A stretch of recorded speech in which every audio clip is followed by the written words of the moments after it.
Some encouraging news from the city's annual crime report, an update on Durham's gang reduction strategy, and the latest recommendations on the Highway 54 I-40 corridor.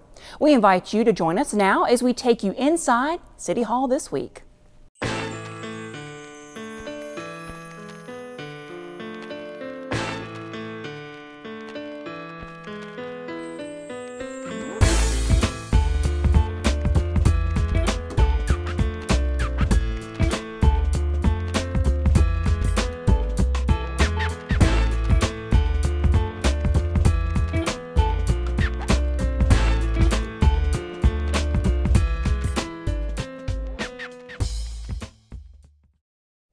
Hello, I'm Amy Blaylock. Welcome to City Hall this week, dedicated to keeping you informed about what's going on inside Durham City Hall. We begin with some promising news from the Police Department's 2011 Annual Crime Report. Chief Jose Lopez presented the report and some of the year's many highlights to the City Council during its March 19th meeting. I'm happy to report that the Durham Police Department had its lowest Part 1 crime totals, property plus violent crime, in 10 years in 2011. This was driven by a 10-year low in overall property crime, larcenies, and motor vehicle thefts. The police department launched its new RAP, which is the Residential Awareness Program, last fall to target burglaries. This initiative uses crime analysis to determine areas likely to be hit by burglary offenders in the next 2 weeks.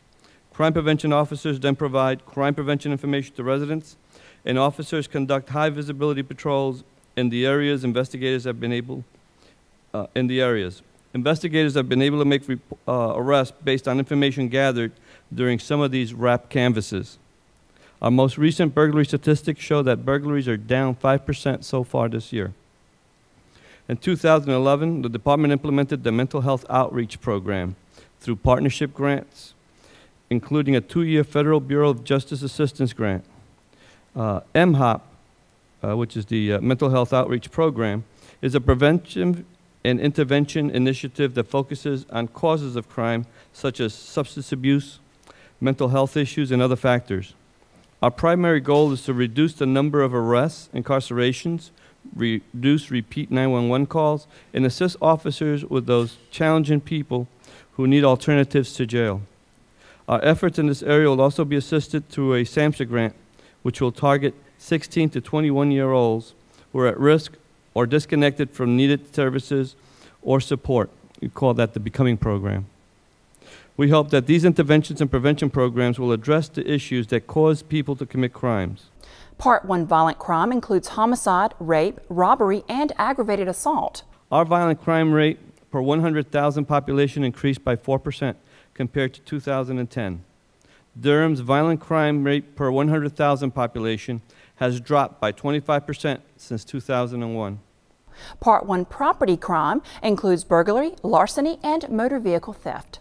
Property crime rate per 100,000 population was down 3% in 2011 compared to 2010. In 2011, we had the lowest number of reported property crimes, motor vehicle thefts, and larcenies in the past 10 years. For more information on other highlights from the annual crime report, visit the police department's website at durhampolice.com. Of course, creating a safe and secure community is one of the primary goals of the city's strategic plan, a goal that is closely aligned with Durham's gang reduction strategy. The city and county's gang reduction strategy manager, James Stite, offered a look at what's being done to address gang activity in Durham during the March 8th work session. Durham is using the comprehensive gang model as its guide, which was developed by the Office of Juvenile Justice and Delinquency Prevention. The model includes 5 strategies for dealing with gang-involved youth and their families.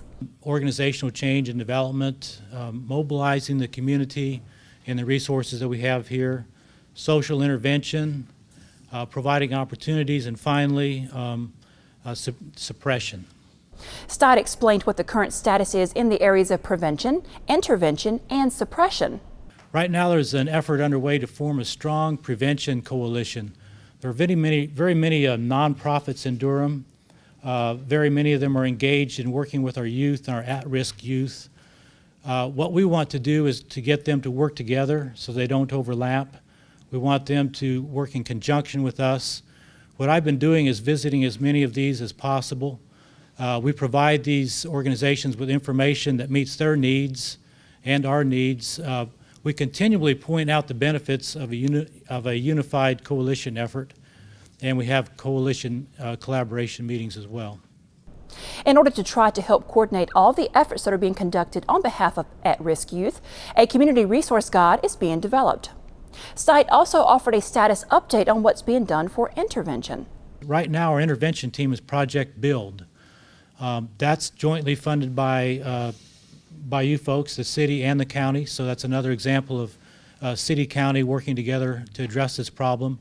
Project Build is designed to function as a wraparound service for potential or current gang members aged 14 to 21. And the services they provide are education, employment, life skills. They also provide mentoring and role modeling. The intervention team usually meets every other week to look at specific cases. If you can imagine the team as that yellow funnel there, we have people from the Latino, Hispanic community, the police department, public health, the faith community, mental health, outreach workers, Project Safe Neighborhoods. They're all presented information on a child, or usually we do 2 or 3. And when they learn of all the circumstances that this at-risk youth is in, they come up with a plan that best suits that at-risk youth. So it's worked out very well to have this group of people together, all sitting around the table, discussing different cases and coming up with a very good solution to the problem.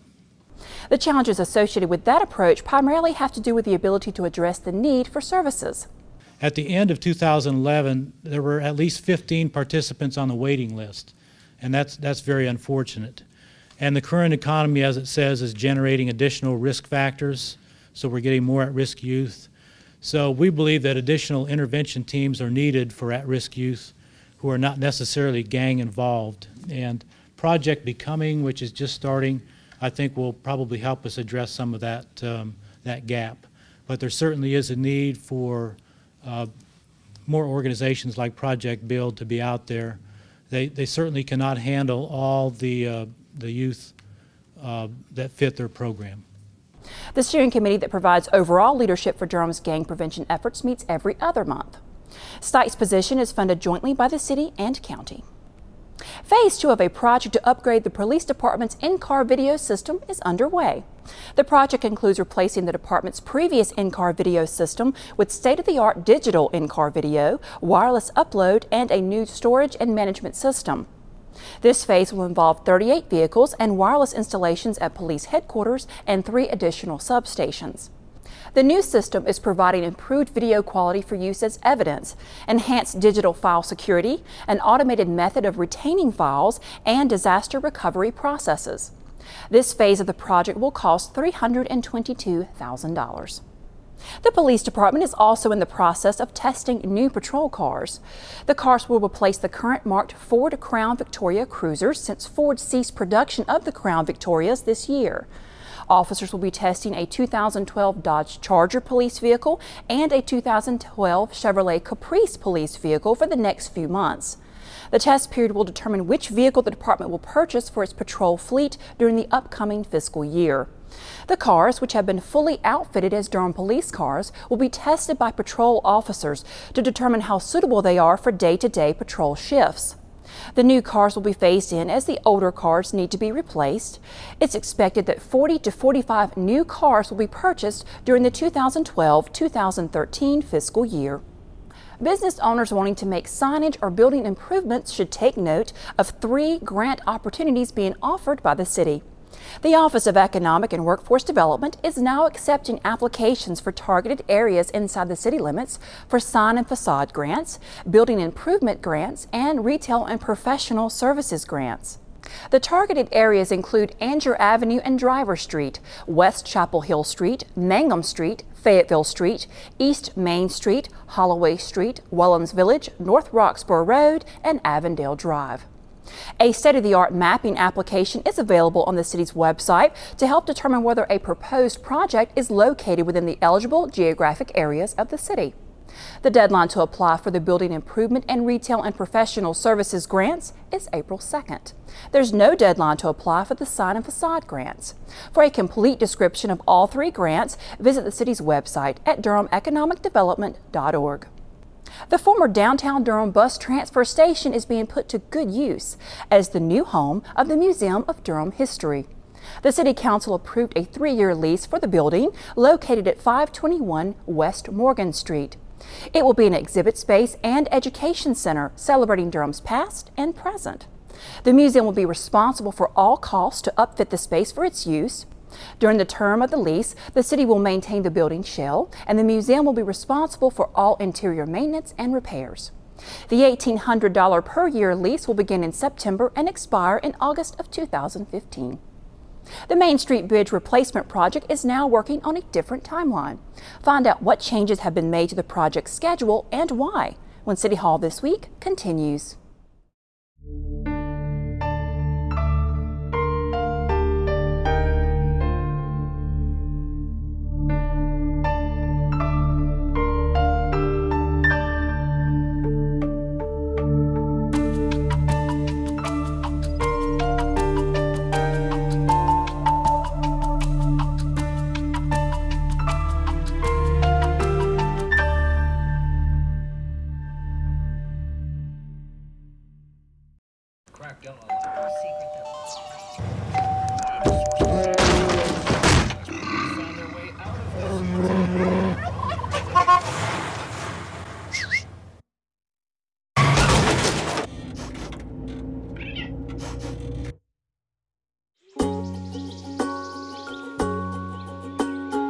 Getting closer to nature can get you closer to your family.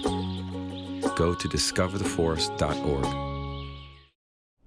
Welcome back. We have some significant changes in scheduling to tell you about for the Main Street Bridge Replacement Project. The project is one of 3 taking place along West Main Street. The city's water line replacement project is already underway and is expected to be finished by the end of the summer.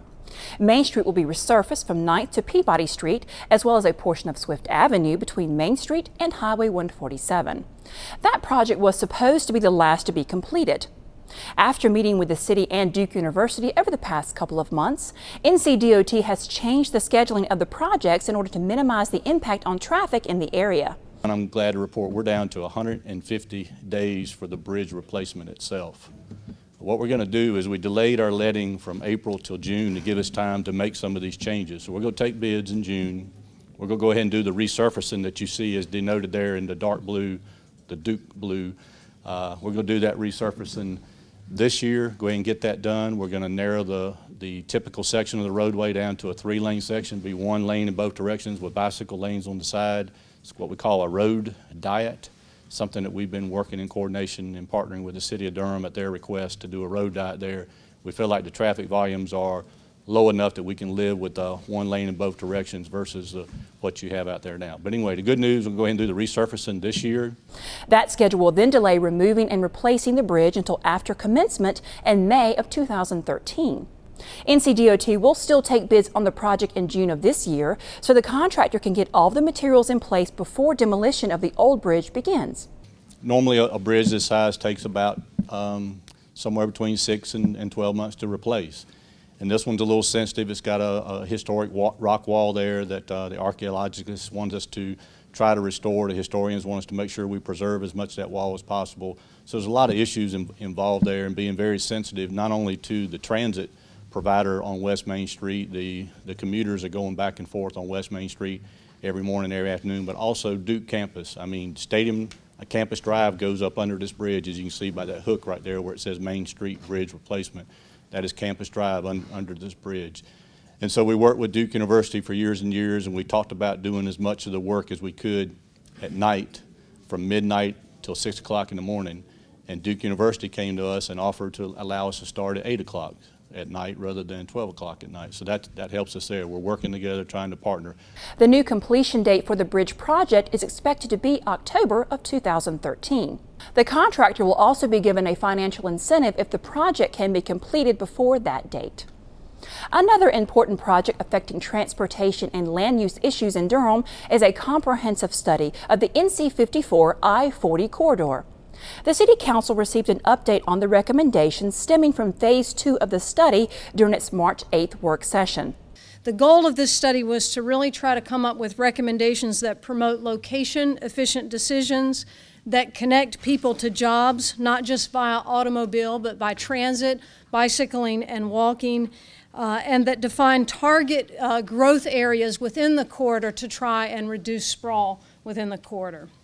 The study focuses primarily on the piece of NC 54 that runs from the I-40 interchange in Durham County to the 15501 interchange in Orange County. The recommendations from the second phase of the study were developed in response to feedback from Phase 1.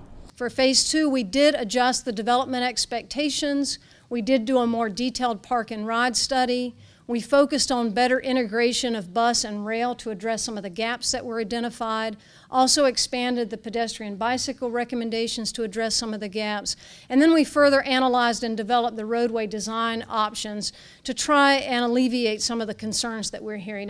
From the standpoint of the land use concept, the study is still based on what is called a nodule type development.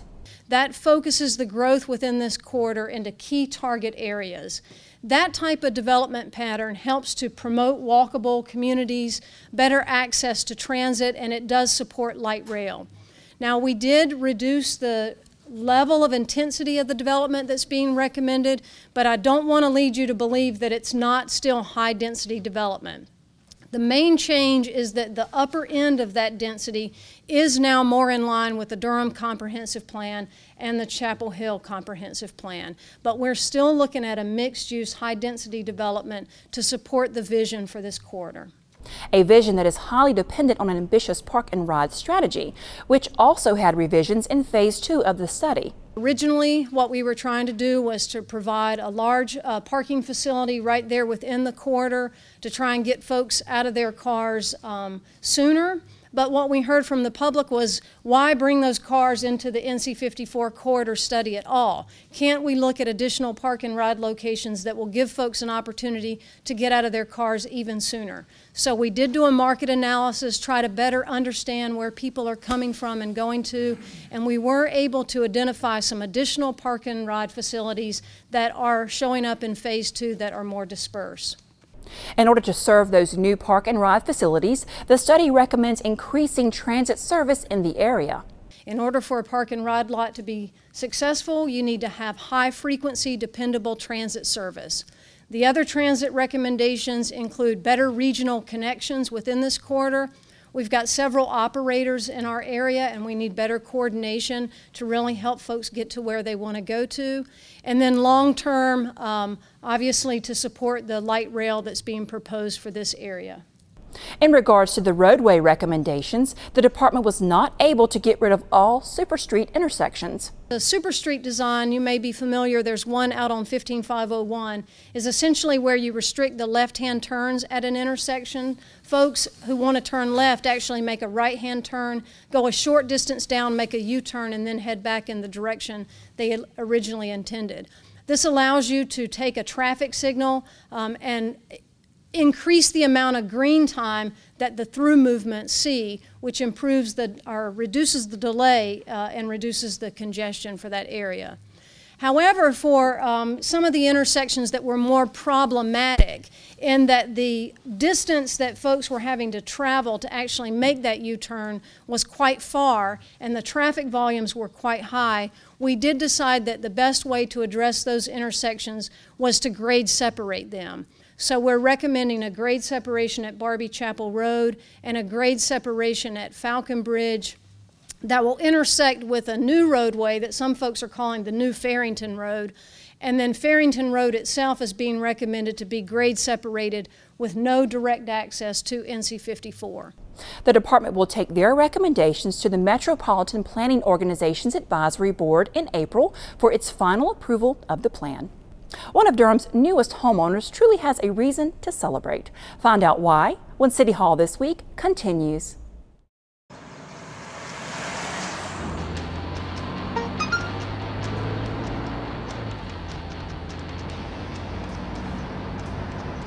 The average text takes your eyes off the road for nearly 5 seconds.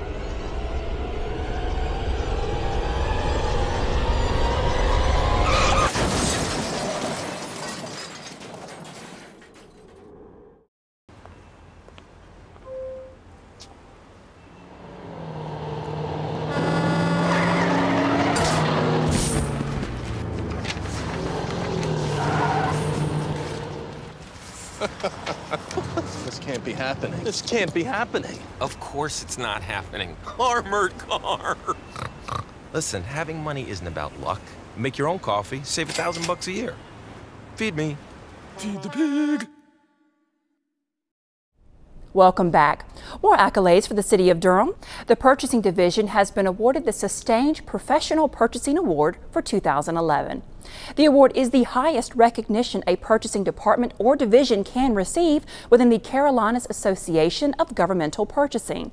The award recognizes sustained excellence in purchasing standards during the previous calendar year. Their criteria for the award include the use of technology, minority outreach, staff certification, customer training, vendor training, and the use of recycled products. The city's purchasing division is one of only 11 agencies throughout the Carolinas to receive this year's award. Just a click of a button on your keyboard could help the basketball courts at Durham's Elmira Park get a facelift. The park is already going to benefit from a $5,000 Sprite Sparks grant from the Coca-Cola Company, but that amount could increase with your help. The grant includes a public voting process that can increase the amount of funding that the Parks and Recreation Department will receive. The public voting will be conducted through an online voting platform managed by the Coca-Cola Company between March 28th and May 31st. The payoff? The city could receive an additional $5,000 or $10,000 based on the online votes received between these dates. The dream of owning a home is now a reality for a Durham mother and her 2 sons, thanks to Habitat for Humanity and the hard work of many City of Durham employees.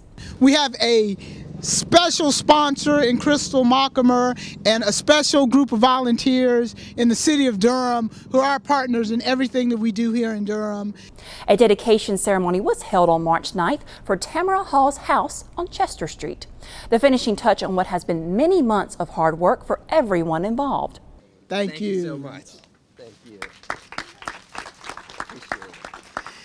The City of Durham was a co-sponsor of this project, and city employees provided most of the labor to build Tamara Hall's house. I just want to say thank you for allowing us, the City of Durham, and the City of Durham employees to participate in this wonderful, wonderful project.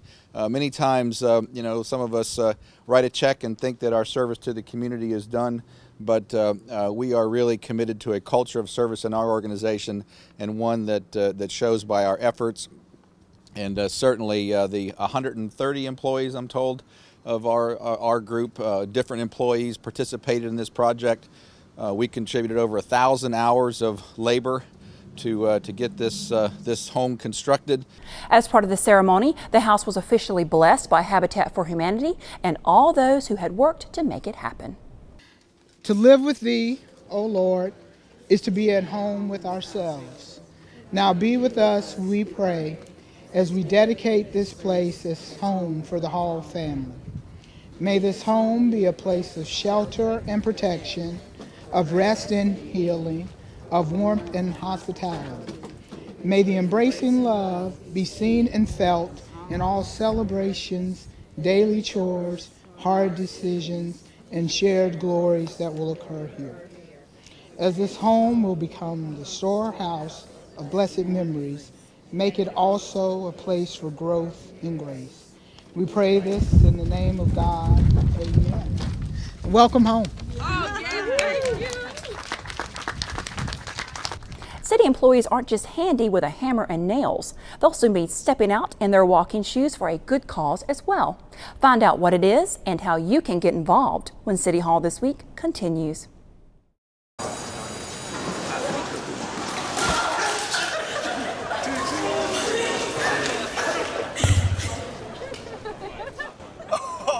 That's low. That's low. Look, he's blushing. Seriously.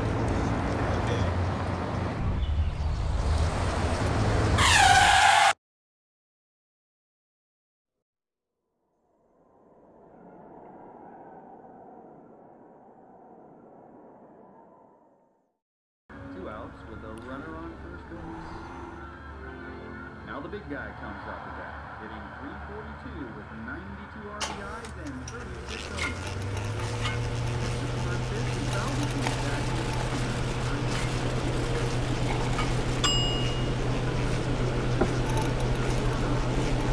Chill raw and prepared foods promptly. 1 in 6 Americans will get sick from food poisoning this year. Keep your family safer. Check your steps at foodsafety.gov.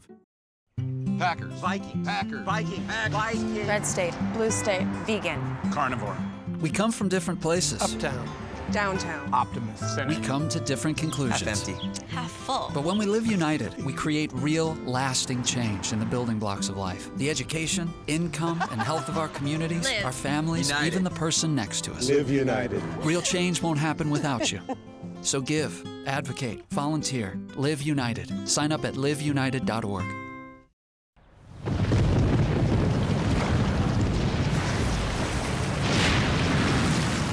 Up to 40% of businesses never recover after experiencing a major disaster. Make a plan at ready.gov/business. Welcome back. Here's a reminder about the city's schedule for the Good Friday holiday. Most city offices will be closed Friday, April 6th. There will be no trash and recycling services or bulky item and yard waste services on Friday, April 6th. Collection will instead occur on Monday, April 9th. For more information about the city's holiday schedule, contact Durham One Call at 560-1200. The 38th annual Durham Crop Hunger Walk is coming to help provide assistance to those in need. Hundreds of people take part in this event every year, and as we'll show you in this We Care segment, this year, city employees will be joining them to do their part for the Durham community. There are about 1,800 crop hunger walks in the United States. Durham has consistently been the #3 walk in the nation, and we here in Durham are very proud of that. We work in more than 80 countries around the world, helping people end hunger in lots of different ways. City employees chose to come here to do the crop walk, or chose this particular event. It was that they can help the community here while helping it abroad as well. 1 in 4 children in North Carolina are hungry. There's actually quite a few local organizations that benefit. They're all listed on the website, durhamcropwalk.org. When you think that $1 million stayed in Durham to help local hunger fighting agencies, that's a significant help to the hunger we have right here in Durham. We're part of the community. We're not just city employees that we serve the citizens, but we have to serve the community as well. Crop Walk in its entirety and helping eliminate hunger is a very worthy cause. And I think by me getting involved personally is like, I don't want to see my fellow person struggle because of hunger when we have all this abundance in the world. City employees are also gathering sponsors to sponsor them. Our goal is to raise $5,000 for the Crop Walk for the city, from the City of Durham employees. And additionally, we've had a food drive to help Urban Ministries, which is one of the local beneficiaries of the Durham Crop Walk. Of course, we would love to go over that goal, so anything that anybody can do would be very much appreciated. We'd love to have as many city employees as possible join our team. So if you're not a city employee and you want to be involved in the Crop Walk, you can go to durhamcropwalk.org on the website and sign up there. They have all the information listed for you, the times, the date, how long the walk is, and anything that you need in order to participate in the Crop Walk. This year is on Sunday, April 1st. It starts at Duke Chapel. The fact that city employees are getting behind this to help the hungry, not just here in Durham, but that Durham is a global city, that we have that consciousness and that we care about the hungry wherever they are. That's a real inspiration to me as the director of this program. I would say don't ever doubt that what you do makes a significant difference in the lives of people who live on the edge. The Durham Crop Walk will take place on Sunday, April 1st, beginning at Duke Chapel at 2:30. That does it for this edition of City Hall This Week. Be sure to like DTV8 on Facebook and follow us on Twitter to find out how you can tune into this show, City Life, and all the city's programming. You can also find us on demand on the city's YouTube channel and the city's website at durhamnc.gov/DTV8. I'm Amy Blaylock. Thank you for joining us for City Hall This Week.